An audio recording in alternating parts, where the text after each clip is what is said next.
what you want, when you want it, where you want it. This is The Mesh. U.S. Health Advisors want you to know your health coverage does not have to be complicated. If you aren't happy with your insurance plan, there are unlimited and comprehensive medical plan options available to you right now. U.S. Health Advisors offers solutions which can't be found anywhere else. They can even offer you the ability to purchase more coverage if and when you need it. U.S. Health Advisors offers fair rates and no surprises. Sounds nice, doesn't it? If you'd like to know more, contact U.S. Health Advisors at 828-554-3032 or by email at daniel.bryant@ushadvisors.com.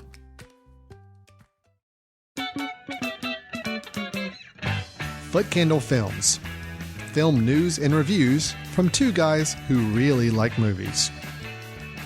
This episode is brought to you by the Footcandle Film Society. For a schedule of upcoming screenings and membership information, visit the Society's website at www.footcandle.org.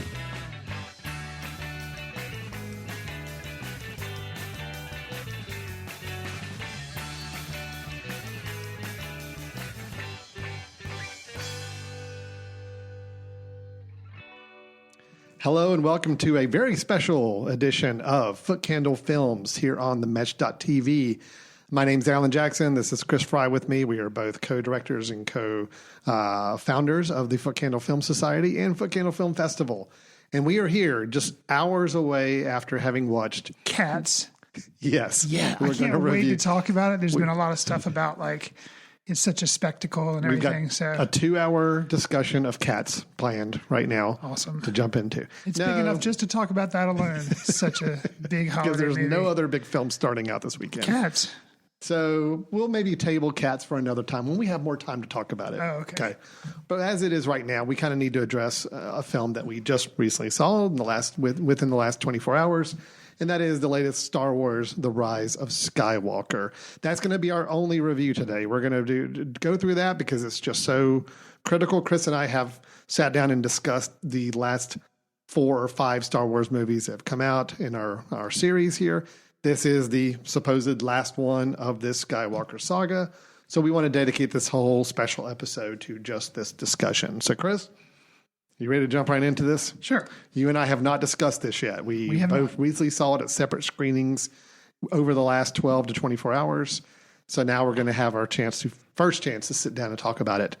This is the latest from director J.J. Abrams. It is Star Wars, The Rise of Skywalker. It's an instinct.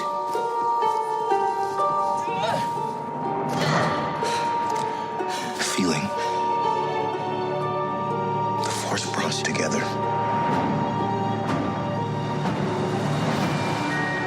We're not alone.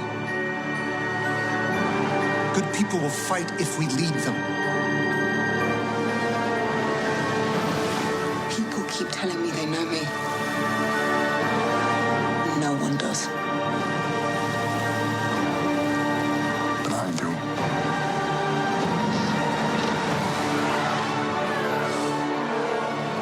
So, Chris, with that was a part of the trailer from The Rise of Skywalker. We have the ending of the Skywalker saga partially written by J.J. Abrams, but directed by J.J. Abrams, who was also responsible for The Force Awakens, Episode 7, where we took a detour in the series with Rian Johnson, The Last Jedi, Episode 8. We're now back to J.J. Abrams with Episode 9. So, Chris, I'm just going to go ahead and lay this out there. I really wrestled with how to start talking about this film. There are several ways I could go with this discussion, this setup. Do I talk about the fact that it's maybe some of the worst writing I've seen in a Star Wars movie to date?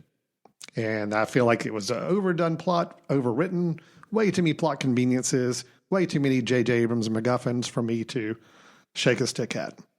Could I talk about the fact that it's a complete undoing of The Last Jedi? We're taking all of the great elements that Rian Johnson threw on the table and deciding that they're going to find a way to flush them down the toilet every single step of the way. Could I talk about the complete overdone fan service done throughout this film, where the entire film seems to be catered to, I want to make fans happy, so I'm going to give fans what I think they need every single scene along the way. So there are several different angles I could take in talking about this film. Or I could talk about the fact that at the end of the day, I actually had a fun time with this film. So Chris, what angle are you taking with this, and where does this film land with you? I am so anxious to hear your take on this film. Rise of Skywalker, go. This is one of those films. Normally, I reserve this for documentaries. You walk out a documentary, and if you liked it, awesome. And, you may have a hard time saying why you liked it. And if you didn't like it, you may have a hard time saying why you didn't like it, because it's somebody's life. You don't know how to quite quantify your pleasure to watching the movie. Even though this isn't a documentary, there's so much baggage that comes along with one of these Star Wars movies. It is the 9th one in the Star Wars saga.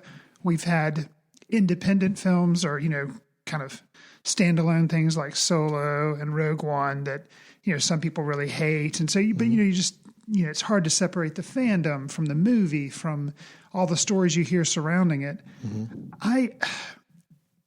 Did I like this film? No. And it's hard for me to articulate why. I mean, there again, you mentioned I saw this film 8 hours ago. I went home at 1:30 in the morning. So, so it's kind of a lot to take. I think the writing, you hit on something there. There's a lot going on, and there really didn't need to be. It was kind of like they were justifying the running time. It's a typical Star Wars movie. It's over 2 hours. Give people their money's worth. But the stuff that's going on, like you said, I think it's the amount of MacGuffins that didn't really need to be there. And normally I like stuff like that. But in this sense, it just seemed kind of wasted. For instance, we'll avoid spoilers. We will get to spoilers in a little bit. We're going to kind of talk over a broad overview, stuff. And then here a little bit later, we'll give you fair warning. We're going to jump into more detailed spoilers. A beloved character dies, and then, doesn't die. That right there, that was one of my first instances of like, but I can see how they could justify why that happened, but still it just felt very flimsy and very kind of dumb. It was like, they needed something to happen for a character to have a realization, but it was such a dumb way to do it. It could have been done. The ideas themselves weren't bad, but the execution of those ideas, the ideas in the script weren't bad, but just the way they were written, like you said, poorly written and then poorly kind of executed and directed. There's something else, which, hear me out, from the very opening credits of this movie, I was worried.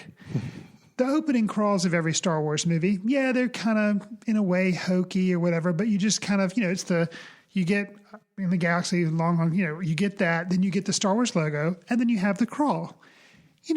Some of them are extremely goofy, but some of them it's just kind of like, okay, here's what's happened since last time. You kind of need to be brought up to speed. I have never, gasped almost at what it was saying. I think the line was something along the lines of "the dead speak," I think is one of the, and I was like, what? And it wasn't like, oh, that's interesting, but it was just kind of like, that just is really silly. And I think that was what struck me, was like, wow, I've never seen, you get silliness and other elements of like comedy sometimes in the Star Wars films, but in the opening crawl, that just seemed really odd. And it was, I don't know. And so that immediately kind of set the tone for the film. And unfortunately, it never recovered for that for me. And those are two things that aren't spoilery, because I won't say why they say, but it just, overall, the film didn't work for me. I think if you're a diehard Star Wars fan, sure, go see it. It does have some good things to it, and I'll be sure to mention those. But my immediate reaction, even though you and I've talked about it on the show, we'd seen, apparently the entire script was leaked out before this film even came out. I didn't read it, stayed away from it. But I just, even though I went in with low expectations because I was kind of on the Rian Johnson Last Jedi high, I kind of feel like if you like The Force Awakens, you'll probably like this. But I feel like... Did you like it better or worse than The Force Awakens? I liked it less. Really? Yeah. And I think the reason why is because I could excuse certain things happening in The Force Awakens as fan service because it was reinventing just enough that I was like, well, okay, it's kind of rebooting the franchise, so to speak, introducing a lot of new characters. That's something else in this film that made no sense to me. We're closing out this saga. We already have enough characters. Don't really feel the need to introduce any new ones. Oh, but we're going to. Mm-hmm. And why? Why? I know why, but I'm not going to. I mean, I know why. Well, we can, some spoiler, but I have never rolled my eyes at a Star Wars film as much as I rolled my eyes at this film. Mm-hmm. Even, and because it just seemed like it was just dumb, in my opinion. So what are some of your thoughts? You kind of laid some of the things you thought of. So I'll go ahead and say on the record, without doing spoilers. I had a lot of problems with this film. A lot of problems. A lot of things I can pick out. A lot of all focused to me on writing and plotting of the film. The biggest issues for me. However, if I stand back and do away with all the plot machinations and just talk about the overall what the film does, I'm okay with it. And I actually, by the end, was having a good time with it, mainly because I had dropped off all expectations at that point and was just going in for the pure entertainment value. Sure. If I actually sit there and draw out the plot, the story, what's happening here, it's horrible. But if I pull it back to a 50-foot or a 200-foot view and say, okay, this character, this happens to this character, and then these characters end up in these ways, I'm satisfied with that big picture view. I just hate the way it got there. I hate all the details of it going through the plot the way it did. So, and again, we'll get into more spoiler stuff when we get to that. Sure. It did bother me that almost every decision that was made in The Last Jedi, this film seemed absolutely intent on saying, we're going to revert, we're going to change that. And it's where I think fan service, pleasing fans, has gone overboard with this film. I think this was 90% of the choices made in this film, I think, are just, I want fans to like this movie. And I don't appreciate that because it seemed way too made for that purpose. Yeah, I would agree. It just, and what was interesting to me, I wonder if you pick, and without getting into spoilers, fan service as far as fans of a Star Wars film, which, the number of callbacks and everything got to be too much for me, but also fans of another filmmaker instead of Steven Spielberg. There were some references to, which I know Abrams is a big fan of. Super 8 was like an homage. Without getting into too much detail, there's kind of a relic or an artifact that's used to kind of discover a location. It was very Well of Lost Souls and all this kind of stuff going on. And it didn't really... It was just, basically it was to extend the running time of the film. And it's just... Well, it was a device to find another device, which is just... J.J. Abrams. Why not just find the first device? Why not just, that's what you're looking for? And it just, it just kind of got tiresome. Yeah, and I did. just, Yeah, there again, that's the plot details I'm talking about. When I start looking at those, I'm like, oh my God, this is really poorly written and poorly executed. But if I do away with all the plot details and just say, what happened to Rey? What happened to Kylo Ren? Right. What happened to the main characters by the end of the film? I'm like, yeah, I liked where everything went. And I'll even tell you one thing that we have shown concern about. Lamented about a certain character that was being brought back in. I actually thought, going in expecting the worst, I actually think they did a decent job with it. The fact that it's kind of spelled out for you, even in that opening crawl, which, yes, was a little campy, but I'm like, okay, they're just going to go ahead and lay it out there. It's not a surprise thing. It's not and there again, it's like you're saying, that's perfect summation of kind of my feelings without going into spoilers.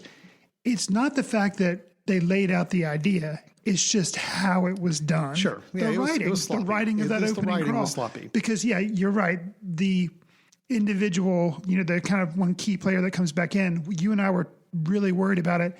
And actually, it works. I thought it was kind of cool. The execution is kind of bumpy and stuff, cool. But overall, kind of cool. The visuals behind him and kind of again, we'll get into spoiler a bit, even there's a moment where you realize this is a much bigger thing with him back, and it actually kind of starts to make sense why he's back. I'm like, okay, I'm totally down with that whole area of the film now. That was the part I was the most worried about.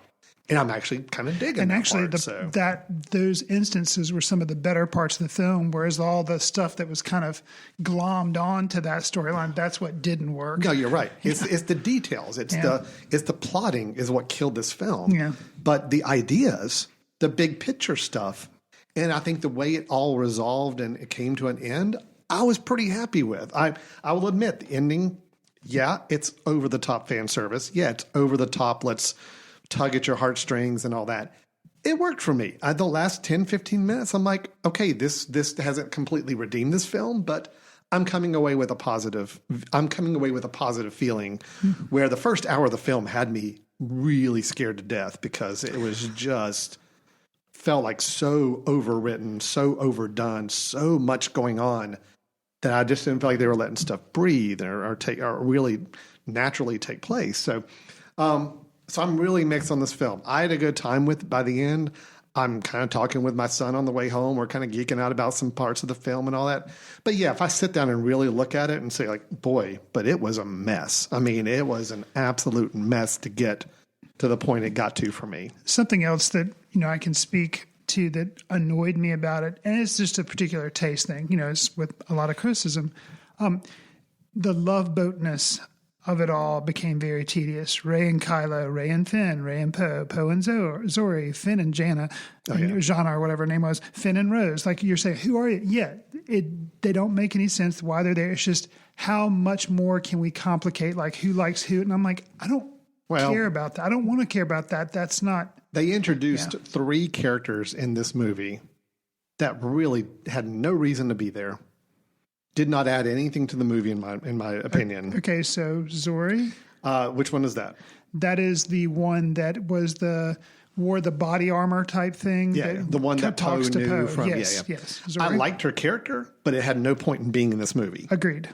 And now the one who gets to know Finn by the end. Jana, or whatever. Again, interesting, but didn't need to be in this movie. Correct. Like totally pointless to be in this movie. Correct. And then Agreed. I like Richard E. Grant. I thought he's good. That's not where I thought you were going. But they introduced him, and I was like, okay, I don't understand why we needed him because we already had people playing these roles. Like it just seemed a little superfluous to add him in. Although I liked him, I thought he was good. I liked him, and I think I could definitely defend him a little more. All right. I thought you were going to say Babu Frick, the droid doctor. No, I like that. I hated it. Did you?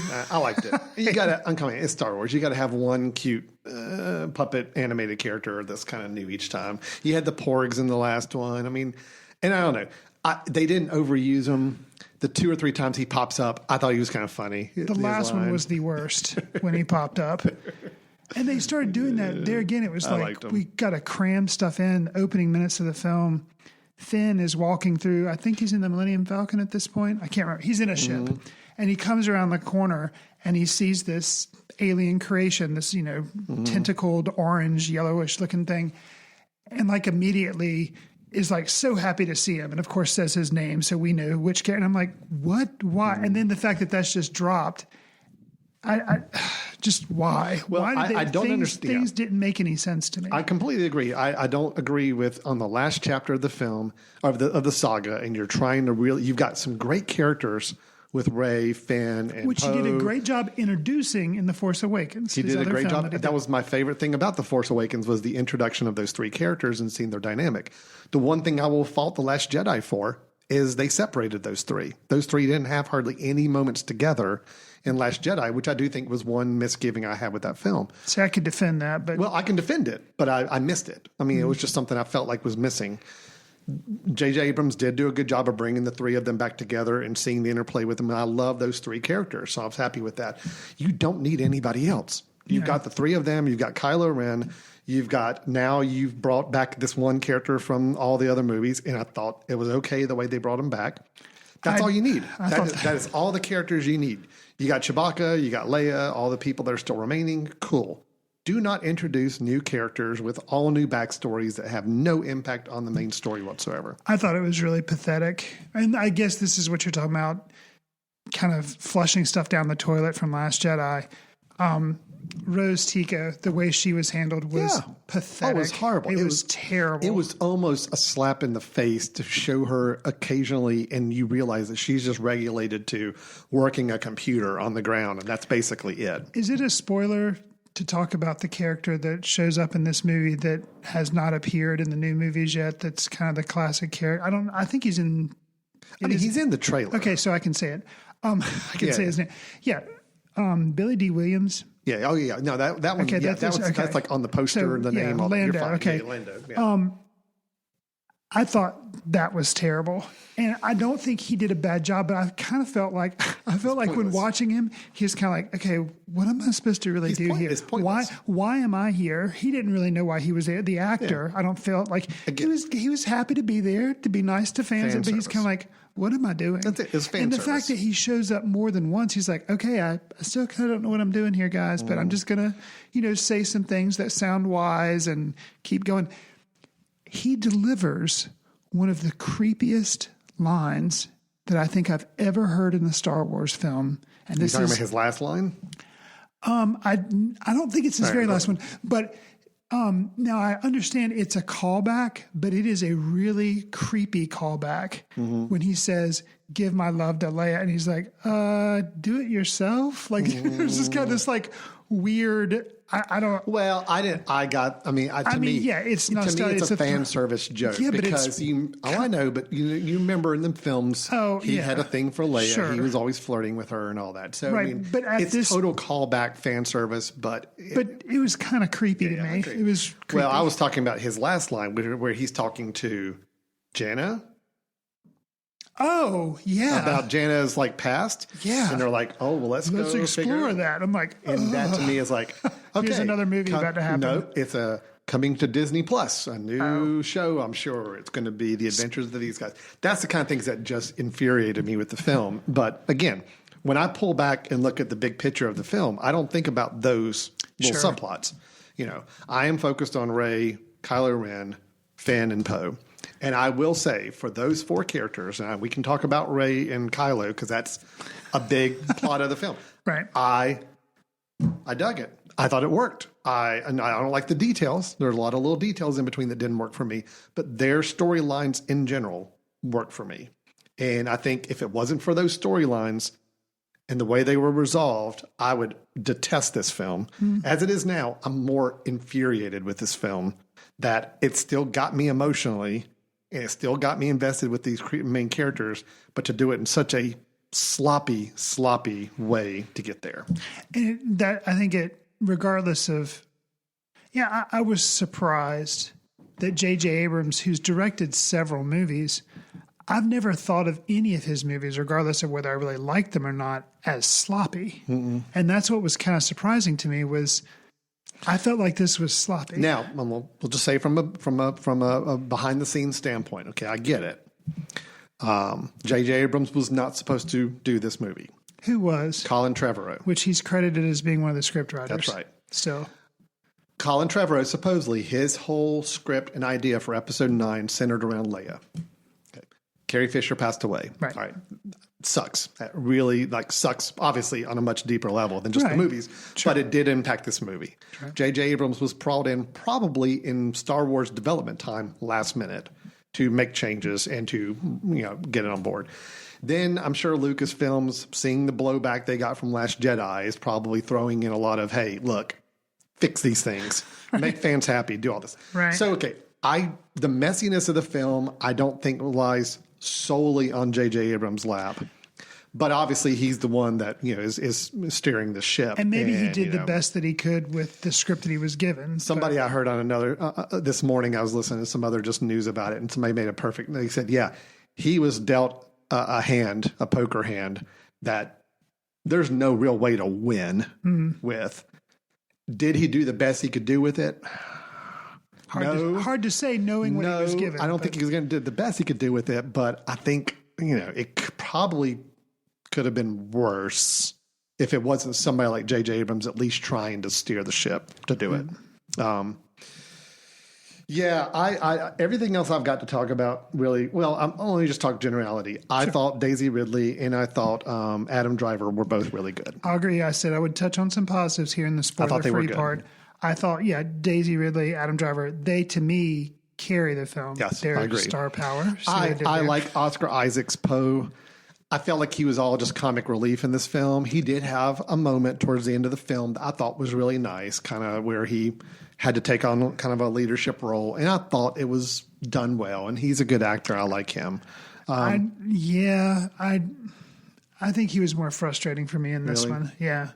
Now, the one that's frustrating for me was John Boyega as Finn. He's a good actor, but they never have figured out what to do with that character. See, and I felt like that was kind of what they did with Finn. I mean, what they did with Poe in this one too. See, I felt about them both that way. Poe is inspired by Leia. He's a future leader, but he's struggling to find out how to be a good leader. They played with that. I like that idea a little bit. Finn, I still to this day can't tell you what exactly his role is in the film. To be the best friend of Rey, I guess. That's about all I can really say. They never explored in this whole new trilogy what it really meant. How many best friends does Rey need? Right, Rey. Yeah. Let's get the I love don't triangles understand going. with Finn. You have such an interesting dynamic of someone who was a stormtrooper. That was the whole thing introduced in Force Awakens. You know what would be better than that? I thought was cool. 2 people in the movie that used to be for the Empire. Oh, there's a whole tribe of people that used to be stormtroopers. Yeah. But Finn, they never explored that. That never seemed to be anything. Finn kind of, I don't want to spoil it. Finn starts to show some level of abilities, but they never touch on it, explore it. It was just like, messy. See, the more I talk about that, the more I get frustrated by this film. But I'm emotionally, I'm on board with it. But man, technically, it is a mess. I'll say, my kind of summary for this non-spoiler portion, to me, which surprised me, it felt like Lucas had returned to direct this final capstone to the franchise. It was entertaining. Yeah. But it was a mess. And it was something that, had he been directing, I'm like, well, not surprised. It's kind of like Lucas, for all his faults that I feel like he does have, he's a great idea man. We've talked about that on the show for it. This had a lot of great ideas. It was just the execution. And Lucas was terrible with dialogue. Man, there was some stuff in here that was terrible. There was some bad dialogue. But the one thing I will say J.J. Abrams will always have over Lucas is working with actors. J.J. Abrams knows how to direct actors. And I do feel like he got good performances out of several people in the film because of it. But I agree, the plotting felt very Lucas. It felt very prequel-ish. It's a lot of get to here, and then we got to go land on this planet, and then we've got to go find this thing, and then we got to go meet this new character, and then we got to go do this, and that felt very much like the that. planet jumping was a little insane. That's the part of the film where I started to get worried because I'm just like, you're doing way too much going on, and I don't feel any of it's landing. And the planet they jump to where they're just basically having like a huge festival is like, okay. Yeah. That was pointless. Pointless. Yeah. Again, that felt very Lucas driven. Like, I want to show this planet. I want to show this idea. But yeah, there's really no reason to be here. You can say, to comparison to something I really like, Last Jedi, I love the film, but I will say Canto Bight was initially a weak link. On revisiting it, I was like, well, okay, it's still weak, but I can see a little bit more of what they were going for here. The festival planet. There's nothing. So I will say, before we go into spoilers, I'm going to say, I still ultimately had a fun time with this movie by the end, as long as I don't think about it too hard. And acting, I thought, was fine and good, especially Driver and Ridley. Sure. Very good. Probably the best Daisy Ridley's been in this trilogy, I think, from an acting perspective. I thought she was really good. Adam Driver is always good. I like his role. I really like his Kylo Ren, and there were some interesting choices made with his character we can talk about a little bit later on. And I will say another positive on the film. Okay. It's probably the most beautiful Star Wars film I've seen. Cinematography-wise. There's a lot of cinematography going on. Visual design was gorgeous. I agree. There's visuals of Star Destroyers and coming up from waves. And actually everything that has to do with waves, there's like a lot of water going around and stuff around certain Death Stars and all this kind of stuff. Really striking, beautiful stuff. Absolutely. That definitely helped my appreciation of the film to some degree. And then again, I did ultimately like where the film landed with the primary characters. to leave it at that. Okay. Although I just hated everything that happened to get there. Not that these matter, but I'm really curious because they don't, but I'm curious to see your resultant star rating in Letterboxd.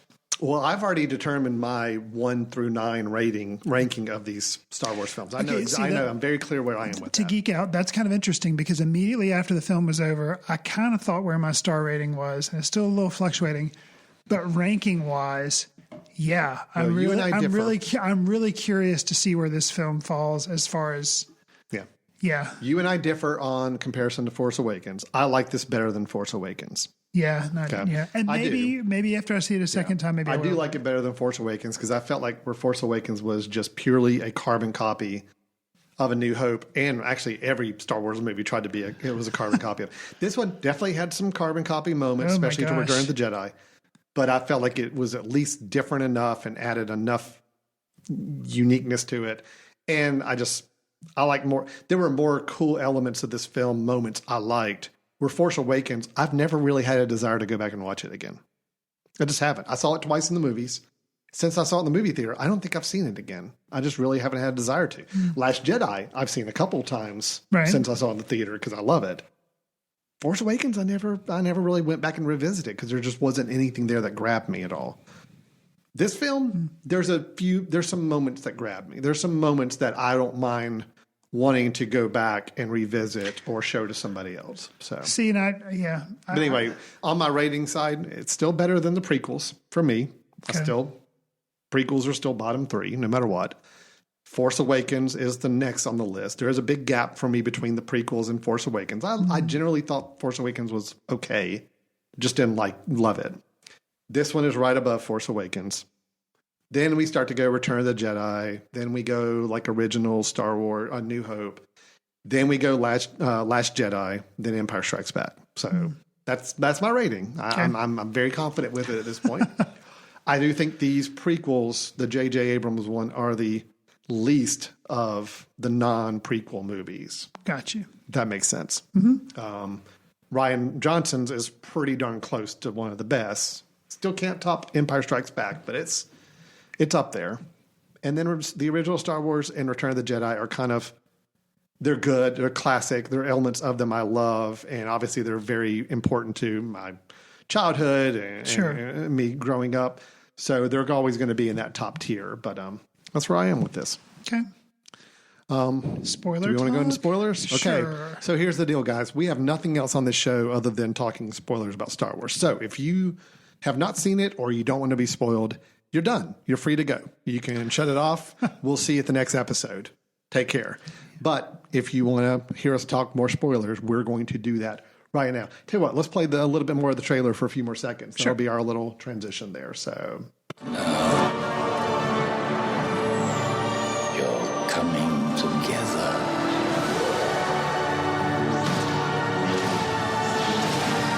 Is your undoing. all right. Sounds like a good transition there for us. Yeah, So, please cut it off before C-3PO says, I'm just looking at my friends one last time. Please cut that off. well, okay. So there were two moments in the film, since you're keying on that one, that I thought were cheap and done. Heartstring moments. But yet immediately Undercut. undone just to be fan servicing again. One was the death you mentioned, or supposed death of a character. We're spoiler. Go ahead. Let's Yeah, go. that's like Chewbacca. Yeah. It looks like Chewbacca dies. It looks like Rey is responsible for killing Chewbacca. And had they followed Which through is on that, crazy. that would have been amazing. You talk about a character development moment for Rey, where she has to live the rest of the film knowing her not able to control her powers killed one of the most beloved members of the Star Wars universe. That would have been to me Rian Johnson level. You know what? I'm making this movie. I'll do some fan service, but I'm also going to make it my own. Yeah. She screws up. But then within 5 minutes, we learned that he's fine. It was a different ship. Yeah, that was a whole different ship. We hadn't even seen. Like, there's just no. And it was so nonchalant the way it was kind of said. Like one of the First Order guys is just like, "Oh, we have a prisoner because we had a second ship." You know, it's like This is why. yeah, right. And I'm And sorry. then the C-3PO was the other one. Oh, terrible. I'm like wiping his memory clean. I'm like, oh, okay, that's kind of cool. He's going to be like this fresh, like droid. And then, like, honestly, by the end of the film, R2-D2 is like, oh, by the way, here you go. Boop, boop. Here's all your memories back. And it's just done for comedic relief, too, because they want to have him make jokes, which I'm so done with C-3PO trying to be funny. Well, That's just it worked when I was 8 years old. I just thought, when they were wiping his memory, I'm like, oh, okay, that's kind of an ending moment for this droid. I get it, and that's cool. But then, like, yeah. And then you get comic relief with him being like not knowing who anybody is and all that. But then when R2-D2 gives him his memories back, I'm like, really? You couldn't even let that thing stick, And here's something else he's afraid to do, which I feel like the script was afraid to do. I shouldn't say J.J. Abrams, but this movie was afraid to do. Let's just leave it that way. In Last Jedi, the way it ends with Luke Skywalker, people fussed because they're like, oh, that's a Jedi power. We've never seen it. And they got all upset. With this movie, which the character design was actually kind of disappointing for me, but there's like this sandworm thing, and she does this healing thing. You're like, okay, that's new. Well, she's not they're not satisfied just to let her do that. No, they're going to then explain, oh, I took some of my life force and I did this. And you're like, okay, wonder if this is going to come back. Not only does it come back once, but it comes back twice. And I'm just like, okay, I just really... That was some of those plot contrivances and conveniences that just didn't work for me. And, so... Palpatine. Which I guess we could have mentioned his name in the original, he but was in the he's trailer, in the trailer. And he's you hear pretty his much voice. been acknowledged that he's in the film. I will say I love the fact that they just dropped it on you right in the crawl. Yeah. Yep, he's there. Could have written it better. Could have written it better, but I'm like, I loved it. I'm like, actually, the crawl. I realize what you're saying about the writing of it was not great, but this crawl was the first one I think where I actually read it and be like, oh wow, okay, well, that's where we're starting this film, and that's an interesting place to start. And it was, and that's what immediately made me think, that's interesting, because what they did is they set it up where it's not Palpatine and his taking control of Kylo Ren. No, it was set up kind of like, no, Kylo's ticked that Palpatine's still around because he wants all the power for himself. He wants to find out where this guy is. Yeah. So that whole power struggle, if they had kept that as kind of like a through line of the film, like Rey's trying to get to Kylo or trying to beat him so he can't find the Emperor because he's building this whole... Like, if they'd kind of kept that dynamic... But no, he finds him in the opening, he finds him in the first 15 minutes, and Emperor basically is like, oh, yeah, why don't you help me do this, and it'll be cool. And Kylo's like, yeah, okay, cool. That's what we'll do. Okay, we got to take up some time for this film somehow. Yeah. So, yeah, it wasn't... You're right. It wasn't the fact that Palpatine was back, and I thought it was interesting. And some of the battle scenes that do happen with him towards the end of the film too are very cool and very satisfying, but it's just the execution of it was just so disappointing.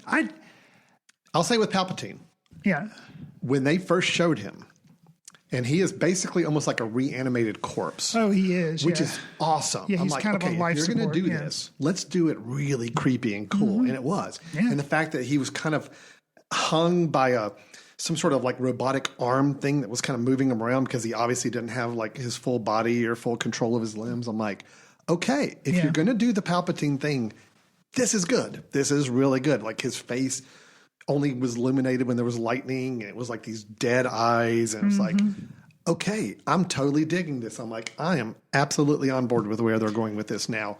And that was the thing I was the most worried about with this film. Something that say, I expressed how Billy D. Williams and Lando Calrissian just that didn't work for me. Something that surprised me, I will say, since we're in spoilers, I can talk about it. Surprised me that they A, did it, and that B, it really worked and was not cheesy at all for me. I really liked it. I responded. You said some of the other things, like the ending I thought was terrible. I hated the Ewoks popping up. Like, it was terrible. All that I really didn't like. However, Harrison Ford's bit, I loved it. Well, it worked for me. I didn't think it would, but it worked for me. It worked for me. Well, I'll tell you, awesome. I actually, and what I alluded to in the previous part of the review about the way that the Kylo Rey story resolved itself and ended, I totally dug. I liked. I know people are going to have some complaints about Kylo Ren's turn and redemption, because by the end he's become a good guy. But let's be honest, I like who didn't see that coming? But I loved it, and actually the fact that it was Leia reaching out to him, kind of turned him a little bit, and then seeing Han Solo talking to him in his memories. I'm like, okay, yeah, you got me. That worked. And I bought it. Yeah, and actually, I will say credit to the film, but I didn't want to mention this in the other thing because you don't want to do spoilers. Although everybody knows she dies at the end of Last Jedi, or knows the character, like you assume she's going to die in this movie because how could she not? Because you know that Carrie Fisher's dead. The way, if you're going to do the whole, we have talked about on this show about using CGI of people, maybe it was all extra footage that they somehow cut around to work Carrie Fisher in. I'm assuming it wasn't. I'm assuming there was a little bit of stealing dialogue and doing stuff. You know, who knows how they did it. But for what it was, it actually, I felt like was pretty effective. Yeah. It wasn't really overdone. And the way her character does pass away because she uses her into I was very satisfied with how I did that. I was too. And, you know, to give another strength to the film, being a little positive, I remember one of the things you talk about, you know, flushing everything from Last Jedi down the toilet. I'm not going to say, I mean, maybe they didn't do a lot, but at least they didn't make Rey Luke's daughter. Well, that's the other thing I was going to talk about. They didn't make him Han Solo's daughter and Leia's daughter, a secretive daughter. Like the way they kept her lineage, and they actually kind of brought through, but they didn't totally throw it out because Kylo Ren's thing saying like, yeah, you're basically from nobody. Basically, her parents more or less were nobodies, but it was who was her grandfather. Kylo Ren kind of pulled a Obi-Wan Kenobi from A New Hope when Obi-Wan tells Luke, yeah, your father was killed by Darth Vader. Okay, well, not really. I mean, not, you know, literally. It's more figuratively. Kylo Ren's doing the same thing, saying, yeah, your parents were nobody. Okay, they themselves, the two of them, because were they nobody. chose not to do Force stuff. Obviously, there was a deeper meaning there. Right. Yeah, when the whole thing, I mean, I knew they were going to announce something about her patronage, her parents. Right. I knew it. I knew J.J. Abrams was going to go back to that well and discount what Rian Johnson tried to pull off. I am pleased with the way that went, where it could have gone so much more down the expected route. Yeah. And the whole Palpatine thing, her being Palpatine's granddaughter, I'm like, okay, now that's kind of interesting. I'm actually okay with that too. So the things I was the most worried about with this film going in are actually the things they handled relatively well. The things that you thought were going to be strictly fan service. Oh, Palpatine comes back because, you know, who he's Return of the Jedi. That actually works for the film. It's the unexpected, the things that were fan service that you didn't know about going in were just kind of me. I mean, I literally rolled my eyes 5 or 6 times. I was just like, oh, they're doing that. Oh my gosh. It was so, and that's, I wish I had taken notes, but I didn't want to seem like a total dork because I was there with my kids. But I wish I would have taken notes. Like, I can't believe they did this. I will tell you a couple moments that I almost cheered, happy that they did. Did people in your screening cheer? Because people in mine did. A couple did, yeah. Yeah, okay. We had some. I love the moment when Kylo Ren has now basically become Ben Solo back again, and he's going to rescue Rey from the Emperor situation. Lightsaber. The lightsaber moment I liked. Yeah, our crowd cheered and clapped. But I liked, my favorite part though is him coming down and he's got a blaster that looks very much like a Han Solo's blaster. Yeah. And he's actually nice touch. Taking out his Knights of Ren, fighting them. That was cool. And he had, I don't know, it was subtle things, but he's like got a white shirt on. He's got his flowing black hair. He kind of did it was a little Han Solo-ish, like Rogue Solo thing. I'm like, yeah, okay, I totally bought that. I loved it. The lightsaber trick with transferring the lightsaber, which again is not something I knew Jedis could do until like the last movie or two, like transfer items between each other. Right. But okay, I'm buying it. It worked. And pulling through that whole thing, which is something they did in all 3 movies, I believe, was them being able to force talk to one another. They did that in Force Awakens. Fighting each other. Right, they did that in Force Awakens, and they heightened it a little bit in Last Jedi, and then that was something that was a carry through that was a new thing. I liked it. I thought worked. There was a moment where the two of them are fighting, and Kylo Ren doesn't know where Rey is. Yeah. And then something gets knocked over. The old Darth Vader mask gets knocked over during the fight, and he sees it. He's like, "Oh, okay, now I totally know where she is." I'm like, I thought it was kind of cool. That was a good moment. So obviously when they can force time each other. They don't Instead know of where each other. FaceTime, it's force time. Yeah, they don't know where each other are. They can just see them. But Was that original Alan Force Time? no, I heard that somewhere. Oh, man, I was going to give you credit because I was like, if that's at FaceTime and Force Time, that's awesome. Yeah, no, I heard that somewhere. After Last Jedi, I think that became kind of a meme. That became a thing. Yeah, See, me not being up on memes, that hurts. So I thought that was all a good moment, the whole resolution there. Yes, the bit with the Emperor and Rey and Kylo at the end was very Return of the Jedi-ish. Look at your friends up above; they're all dying, and you got to kill me to save them, type of thing. But somehow, it worked. It worked because it was how they got there, and because it wasn't simple fan service. It was like, no, this is. It seemed earned. It was fan service that was earned, whereas some of the other stuff just. I'll tell you another cool moment that I really dug when you realize you're there talking to Emperor Palpatine. And you realize that you're in this giant arena filled with these Sith disciples all watching you. And I'm like, okay. Right. That just got really cool right there. Yeah, they're all in black cloaks and everything. Yeah. I wish they actually would have used that a little more, but just something about the idea that it's not just, you're not just facing this one guy who's all powerful. Like there is an entire army of people surrounding you right now, watching you, waiting for you to succumb to the dark side. I'm like, okay, that was pretty cool. I like that bit a lot. It was an interesting bit of, I guess, fan service, but it actually, again, I guess it's all opinion whether something is justified fan service or not. But Luke Skywalker popping back up, I knew he was going to. I think anybody, just like sure. Certain things are going to happen. Kylo Ren's going to turn good. I feel like that's a pretty safe assumption. That was pretty well. I don't think Rian Johnson had any intention of that after Last Jedi necessarily. I think Rian Johnson was ready to make Kylo Ren full on bad guy. But I think J.J. Abrams always wanted Kylo Ren to come back and to pull a Darth Vader at the end of Return of the Jedi and be the one that saves the day. Right. Yeah, I agree. All right, I'm going to mention a moment that got me.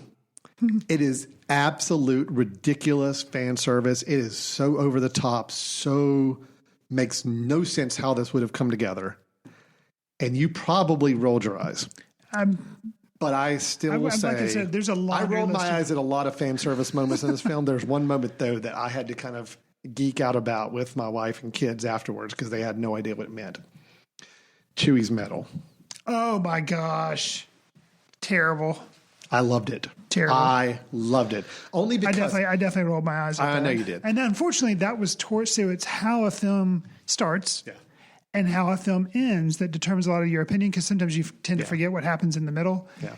And the thing is, the problem is if there had been no other moments like that in the film that were just so blatantly over the top fan service, it would have been perfect. Because I would have afforded them one. What did he even do in this movie? He didn't even do anything to deserve a medal. But it was like if he had, then maybe it would make sense. Like we're finally making right. You did something awesome. We're giving. No, it's Chris, just it's more like a body of work award.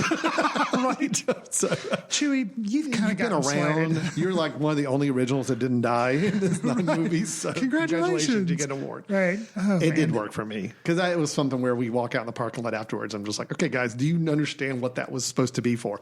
Because fans have been so pissed off about that for years that Chewie didn't get a medal and New Hope. And I'm like, you know what? I'm okay with it. Chewie got a medal. I'm okay with it. I wish that was the only obvious fan service moment. Everything else didn't. Lando didn't work. No. And I feel bad for Billy D. Williams because it was like, I felt like, it was like, oh, people are, just demanding that I be in this because I'm one of the original people and they all want, so it's like, okay, I'll be in it. But then there was just give me something to do. Right. Oh, I have nothing to do. Okay, good to know. I'll just smile and kind of. So I just get to sit in Millennium Falcon and recreate my moment from Return of the Jedi. That was so terrible too. Because that to me didn't seem earned. Him being in the movie wasn't earned, and then him flying in to save the day at the last minute with everybody. I'm like with where all these hundreds and thousands of ships all got to this mysterious planet that nobody knows how to get to, show up at the exact same moment. And you have to have, that's why Poe's. It's like Dunkirk, but completely unrealistic. And that's why Poe's arc in this movie, nothing against Adam Driver, or not Adam Driver, but the other guy's name. I'm blanking on his name right now. The guy who plays Poe. Oscar Isaac. Yes, thank you, Oscar Isaac. Great actor, but that's why his arc in this movie didn't work for me. It did in Last Jedi, but not here because the whole time he's like, hope, hope, hope. And then he's like, oh no, I'm sorry guys, I failed you. And he's up flying around, but nope, Lando, like that's how that just seems so terrible fan service. So that didn't, and it was nothing against, Oscar Isaac, but his character in this movie. I liked Oscar Isaac in it. I felt like they still struggle with what to do with Poe and Finn in all these movies. Well, and I feel like they struggled to do, which I guess in one sense, great that you didn't take, because, there was a lot of, I guess if you call them fans, but they were fans of Star Wars that hated Rose Tico. Yeah. That absolutely just hated her. So much so that apparently the actress deleted her Instagram account.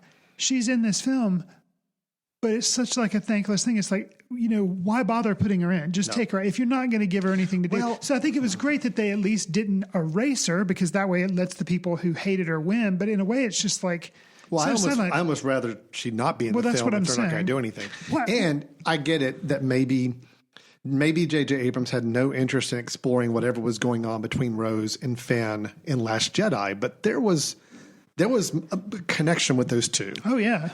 And you could not tell from this film at all. I mean, that they barely even knew each other. Well, I think she kind of at one point makes one a moment little to him, but you never know with Finn. Is he just good friends with Rey, or does he love Rey? There's something he wants to tell Rey that he never gets to tell her, and we still don't know what that is. And then it's like, okay, but now there's this Jenna or whoever the former stormtrooper woman who are they going to become a thing now? They seem to be kind of hitting it off, but then they don't. And it's like, I just don't think they know what to do with Finn. That's the character that just is a wasted character for me, where you got such a great backstory you could have explored. The guy was a freaking stormtrooper. The use of horses on a planet made sense. The use of horses galloping across a spaceship that's moving. At one point, the Empire said something like, "Oh, we'll destabilize, scramble their thing." They're like, "We can't because they're not using." So the idea is that because there's no technology involved, they're not machines that they could scramble and control. All right. When I saw that shot in the first trailer of horses running down the side of the ship, I thought, "Oh my gosh, this looks bad." I get it. The big ships are not up in space. They're hovering over a planet, so gravity's not an issue. You can stand and walk on these things. They're not really moving either. They're all just kind of sitting there. I guess. So it's okay. I get it. It's all right. I kind of just went with that. I was all right with it. Yeah, it's just there's so many problems with this film. Yeah. So many things that did not work. So many things unnecessarily put in there. But it got me in the ending. I know the ending didn't work for you, but kind of looking as a culmination of 9 movies, and it was fine. I liked it. I came out. I was, And you're ready to go see it again? I kind of want to see it again, not because I'm just so excited to go see it again. I kind of want to see it again to say, look, I know where it's going. I want to see if any of this stuff works for me better, knowing where it ends. Well, and that's why I feel like I need to see it again to truly evaluate. Gut reaction is I like it less than Force Awakens. Mm-hmm. But I had to see Force Awakens. I've seen it many times, but I had to see it twice to let go of my original judgments about it. So I feel like I need to see this twice to say, where does it truly fall? Well, I'll just say this. I did not get emotional at all in Force Awakens. To me, Force Awakens was more like an exercise. It's like, yep, you got to introduce new characters and you got to harken back to the original trilogy. You got to please the fans. And look, we're just going to carbon copy one of the big plots from the previous films. So at the end of the film, I'm like, even Han Solo's death didn't affect me the way I was hoping it did in that film, just because I felt like the movie was too routine and just too focused on pleasing fans and making them forget about the prequels. This movie, I will say, got me in a few moments. I thought the Han Solo moment was really nice and emotional. I thought that was well done. I thought Leia's passing was well done and kind of made sense for the story. I thought, as much as I kind of complain that they don't know what to do about Finn and sometimes Poe, Poe, and Rey kind of reunion at the end, and just you see how good friends they are. I'm like, it worked for me. It's like it was emotional. It was good. Maybe, but I felt at that point I'd been so beaten over the head with shots of random people hugging and reuniting. Oh yeah. There was a lot of it, but I was okay with the ending. I mean, it was very Return of the Jedi-ish. Yeah. Let's show all these planets and people that are all happy that the First Order is gone, and it works. I mean, this is the ending. This is it. This is. you got to have that closure ending, and I think they pulled it off okay. So let me ask you the last little spoiler bit for this conversation. What was your take, or how did you respond? Was it eye roll or not? The very last moment, the coda, last scene on Tatooine. This is Rey. Yeah, you see the last shot. Rey. It worked. Rey goes back to Tatooine with BB-8. She goes back to the birthplace or the home of Luke Skywalker. She's seeing that for the first time. I tell you what. She buries Luke and Leia's lightsaber in the ground there. And then an old woman kind of passing by comes back, asks who she is, and she says, "It's Rey. What's your last name?" There's a pause. She sees Luke and Leia Force Ghost next to her. She's like, "My Rey Skywalker." End of the movie. The two sons, done. I loved it. I thought it was great. Overall, it worked. Yeah. I liked it. It didn't seem like ridiculous fan service. I like the fact that she has a yellow lightsaber, so it's like she's made her own, just like Luke did when he made his green one. Something about that, though, what bothered me, everything, her saying Skywalker and actually seeing the Force ghosts of Luke and Leia, it works, but I kind of feel like, in a way, she's ditching her parents. Well, I thought there's that nothing too. like her parents never did her wrong. They left her because they were trying to run away from the Palpatine and everything. So in a way, I kind of wish like she'd done Rey, Palpatine, Skywalker, hyphenated. Because she's like, I'm not running away from it, but that's not because it has a negative association. I thought that too. But the thing is, she never knew her parents. She, her parents made a sacrifice for her, but yet she never knew and them. her parents can't force ghosts because, could they? Could the dad? Because maybe he had a little bit of Jedi power because that's how she got it because it was handed down. Like, I felt like in a way it was a little bit of a slight to her parents who did nothing wrong. But but Luke and Leia truly later, they're the only parents she really knew. Sure. And it worked. They were like adoptive parents and she was appreciating them. And they basically were the ones who helped her become who she is and all that. And so it was kind of an interesting. I thought it was a great ending. I guess that's probably that little coda ending did enough for me to put me on a much more positive view coming out of the movie theater. There was something that it's like, I go back and forth. The more I talk about some of the fan service things, some of them I do appreciate. I liked the use of the X-Wing that was on the planet that Luke had been because people complain like, why didn't he use it? Why didn't he use that? Well, and then this one, he now raises it up. And but it's also, I felt like that was also a slap back to Last Jedi. It's like, look, see, Luke could raise the X-Wing fighter. So anybody, Rian Johnson saying he didn't do it or didn't want to use it, it's like, look, he can totally do it. And he didn't, but when I agree, he didn't want to do it. Rian Johnson, he didn't want to do it, but I still felt like it was I loved the moment, but I did feel like it was a little bit of see, he could do it. So, you fans keep asking why he didn't do it in Last Jedi because he could totally do it. And, right. Somehow it worked for me. No, I liked the moment. I really did. And again, I tried as much as I could to watch this movie, not comparing it or thinking about Last Jedi, but it's really tough not to because I do feel like the film is just, it's really interesting to see two filmmakers trying to have a different take on the same story. Right. But yet you're giving the previous filmmaker a chance to go back and right any wrongs they kind of felt like happened before. I mean, it's just interesting. It's really interesting. The biggest thing for me with this whole saga is I'm still shocked that I don't feel like they really had a plan for this trilogy when they started. That's kind of interesting. Baffling to me. Yeah. I even felt like the original Star Wars, which, George Lucas did not think initially he was going to be making more than one Star Wars. It was going to be a single movie. But yet, when you watch those three original movies, it looked like part of a big plan. Like it was all tied together. It made sense. There was a progression. These three movies, I just felt like it was kind of like, well, one moved forward, one moved it to the left, and then this one tried to move it back to the right again. It's like it was an odd mixture of films, and I just don't feel like they had a real good through line for the whole trilogy, which is still baffling to me. How do you not invest in a new trilogy of Star Wars movies and not have some idea of where it's going to go? I felt like each one was making up its story as it went along, which was baffling. So I would agree. The new trilogy, it is kind of surprising considering it's in the Disney house now. They had the arc for the 22 films with the Marvel superheroes. So you would have thought, and maybe there is. Well, and I do think maybe, I think, and again, I loved Last Jedi, but I do think Rian Johnson probably threw some curveballs that they didn't really anticipate. And I think Colin Trevorrow, they realized at the last minute that was not a pathway that was going to work for them, the storyline he had. So I realized they had to make some adjustments and kind of change as the game went along, but still just kind of odd.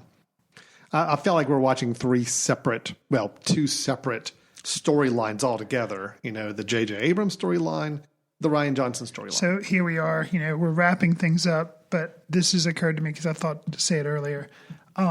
Here's the thing. A lot of people hate Solo and hate Rogue One. I would take either one of those over Rise of Skywalker. Because now the beginning parts of Solo that we've talked about, that was messy and everything. But then once he gets hooked up once with, it got good, I'm kind of with you. I mean, I definitely like both those films better than Force Awakens. I have to kind of think. I have to see Rise of Skywalker again to make a final determination on that. Well, probably so do I. But I'm very confident in saying that of these three new films, it is Last Jedi for me, Rise of Skywalker, Force Awakens. That's not going to change that order of three. I just feel like, again, this at least had some interesting things happening, and it did a nice closure on the main storylines compared to Force Awakens, which still felt like was just not very creative or imaginative at all. So, yeah. Okay. Have we tackled it? I think we have. We dissected it enough? Yes. We never even really said what the plot of the film was, but does it really matter? Well, I mean, that's the thing. I think everybody understands it. I mean, I guess. Yeah, I mean, yeah. Well, we didn't really ever set up the plot. I guess we just assumed everybody would know. Emperor's back and he's going to take over the universe. Yeah, basically. The First Order. Yeah. Kylo Ren's running First Order. And then Emperor comes back and has a bigger plan for bringing the Sith back. And yeah. The mole on the inside of the First Order was actually I thought that was cool. I liked it. Well, and the reveal of who it is, and then why he actually says why he was doing it. He's like, well, I don't want you to win. I just want Kylo Ren to live. I thought that was very honest, and it was well done. And it played off his character, because he's been the only consistent character in this trilogy, I think, in a way. Well, I think Kylo Ren has been fairly consistent.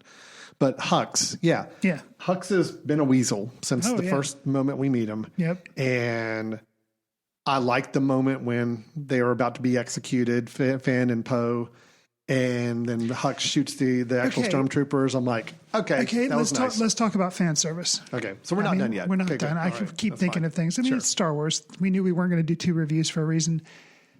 When that moment happens with the almost execution, and Poe and Hux actually have this kind of back and forth dialogue, if you remember back in Force Awakens, I believe, it was Force Awakens, Poe has this joking dialogue with Hux, and they're kind of doing this silly thing. So they have had this relationship. So this conversation is kind of that microphone, kind of a callback to that. And that was a callback that I was okay with, because it was like, remember these guys have this relationship of everything, and now, they even played off it more in Last Jedi. That was the very first scene in Last Jedi. I remember as Poe calling in to talk to Hux. Okay, that's the one I was. So it was Lost Jedi, not Last Jedi. That was Last Jedi with the whole.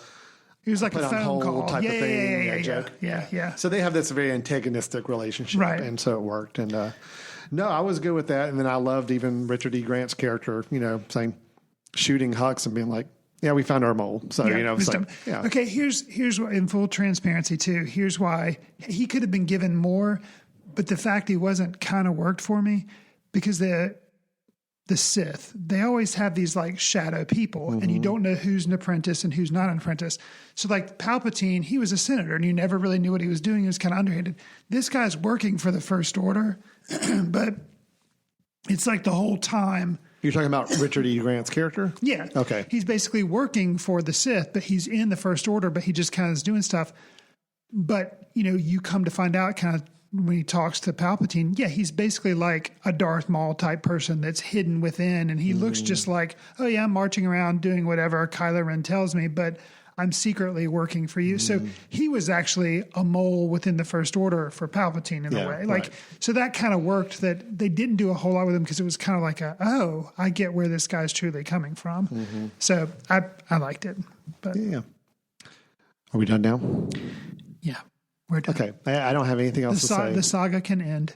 So right now, what would your star rating be on a 1 to 5 stars? 1 to 5, probably 2.5. Yeah, I was going to guess you were going to do 2.5. Yeah. I'm between 3 and 3.5 because I did like it more. Last night when I walked out of the theater at 1 o'clock in the morning, it was probably 2. Yeah. But the more I think about it and the more I try to get over myself, I'm thinking, well, I just can't give it the 3 because of too many fan service. It's the fan service that keeps it from being a 3. I understand. Absolutely. That's the thing that keeps me from really liking this film. I'm at 3. If I see it again, I might be at 3.5. I mean, I did enjoy it. I had a good time.